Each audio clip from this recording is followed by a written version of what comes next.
Hi friends, welcome to Titan Max Tamil. இப்போ நம்ம 9th ஸ்டாண்டர்டில் ஃபஸ்ட்டு சாப்டர் பார்த்துக்கிட்டு இருக்கோம்.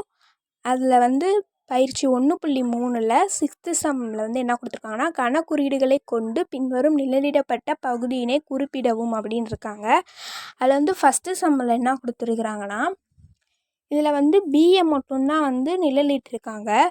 பியிலையும் ஏ உறுப்புகள் தவிர மீதி இருக்கிற எல்லாத்தையும் நிழலிட்டிருக்காங்க. அப்படின்னா பியிலேருந்து ஏயை கழிச்சிருக்கிறாங்க. அப்போ இது பி மைனஸ் ஏ. அடுத்து ரெண்டாவதுல என்ன கொடுத்துருக்குறாங்கன்னா, இதில் நிழலிடாத பகுதியாக இருக்கிறது என்னதுன்னா A union B. A union பியை தவிர மீதி இருக்கிற எல்லாத்துக்கும் நிழலிட்டிருக்காங்க. அப்படின்னா தவிரனாலே நம்ம என்ன பண்ணணும், அதில் டேஷ் போடணும். அப்போ இது A union B whole dash. அடுத்து மூணாவதுல என்ன கொடுத்துருக்குறாங்கன்னா, ஃபஸ்ட்டு இந்த ஏல பொது உறுப்பை தவிர மீதி எல்லாத்தையும் நிழலிட்டிருக்காங்க. அப்போ அது ஏ மைனஸ் பி. அப்புறம் பிலையும் ஏல இருக்கிறத தவிர மீதி எல்லாத்தையுமே நிழலிட்டிருக்காங்க. அது பி மைனஸ் ஏ.